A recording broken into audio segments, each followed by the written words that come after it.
Has the signs, excuse me, have the signs been manufactured already? No, they have not. Good. Through the chair.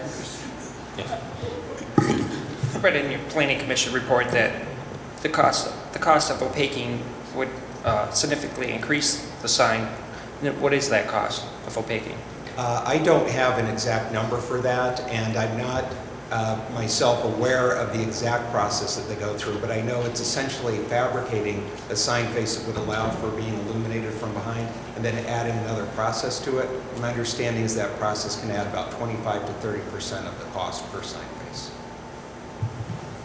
And you said you did follow the opaquing in other cities? We have, where it has been new construction and something that we've incorporated from the very beginning. So yes, the short answer to that is we have followed that requirement where it's been new development or new signs. Again, we're seeing this as maintenance to an existing sign, which is why we're asking for this variance. I thought you said that you're replacing a sign. Replacing Sign the faces only. face. Yeah, so the entire sign structure that is there today will remain. It's just those two planes of blue that contain the first merit name that are getting replaced. Mr. Chairman? Yes. Thank you. The sign that I was referring to is the one that's out back. It's across from Burger King, and I'm not sure the history of that one. Perhaps it was constructed that way. I haven't been here but a few years. Perhaps it was constructed that way, or maybe it was damaged and replaced. I'm not sure, but there's an example of it out back. And also, I know it may seem like just plain maintenance, replacing the face, but the purpose is to eventually get these signs compliant. You know, they may come through and have the same logo, but why not make them comply with what the new signs are having to do if it's easy enough? I'm sure there is an increased cost, but everybody else has to pay that cost. So we're still recommending background be opaque. Okay. Thank you. Through the Mr. chair. Kershaw. Norm has a question. Norm.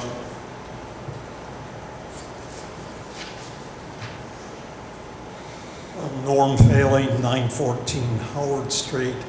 I've been waiting for an opportunity for several months to speak out about design review, and maybe this is the perfect opportunity. A lot of people act like Elyria is so far out with design review.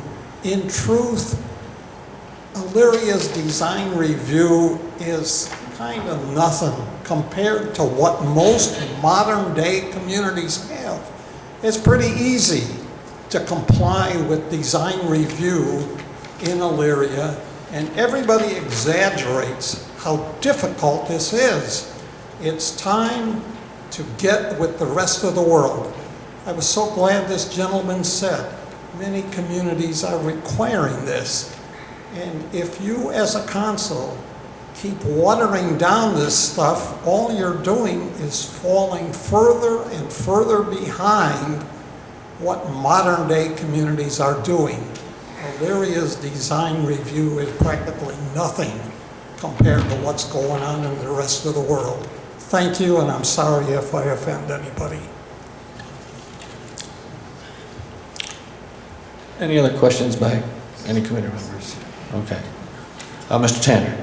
No question. No, not necessarily just some information, but from my view, I'm not on the committee as a voting member, but I will be voting when it comes to council.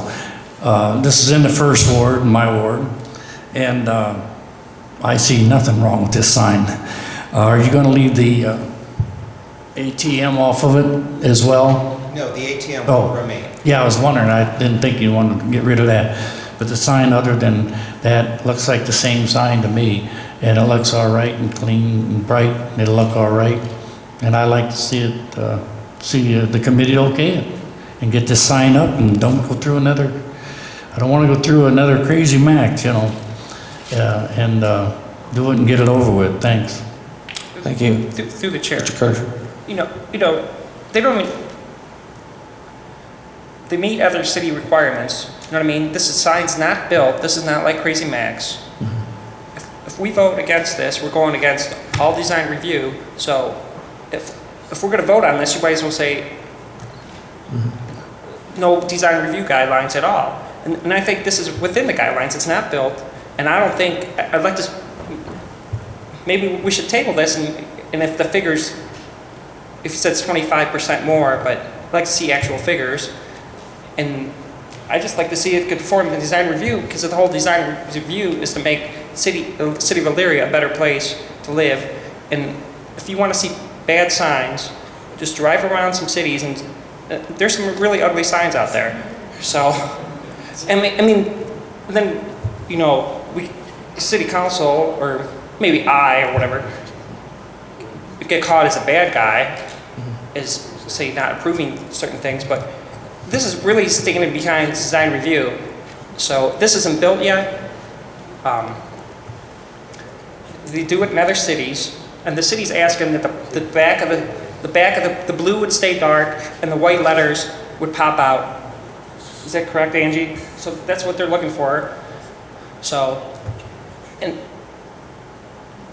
I don't know if you can do it in other cities. I'd like to see it done in Elyria, because basically it's holding the standards, holding the design review, holding the standards.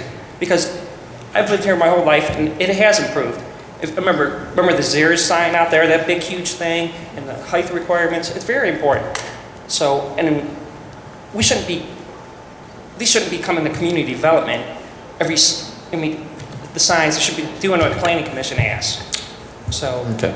If I might clarify one item on the fact that we have done this at other locations, and we're trying to be very candid because when we saw the requirement, it wasn't something new to us. It is something that we've incorporated at other locations, and it's oftentimes a requirement for the entire signage package for a site. So it affects the type of signage that goes on the building, as well as monument signs, as well as site signs.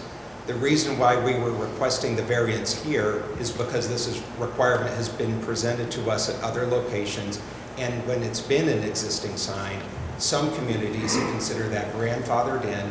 We're replacing sign faces as part of maintenance, and they've allowed it to go through like that.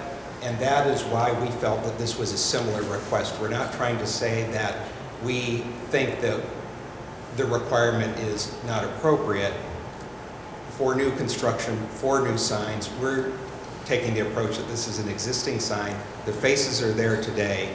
We would like to make those faces look better, and in doing so, keep the spirit of the sign as it is, with it being backlit. So I just want to clarify that when we have done it, it's been part of an entire sign package for a site, for new construction, or for substantial renovations. Okay, thank you. Thank you. Ms. Mitchell. Chairman, I'd like to make a motion. I'd like to make a motion that we reject this appeal. Okay, Second. There's a motion and a second that this appeal be rejected. Question? Do I have a question on the Question? Question on the motion? All those in favor of the motion, please use the voting sign aye. Aye. All opposed, nay. Motion carried. Thanks for your consideration. Thank you. Okay, we're going to take a 2-minute recess.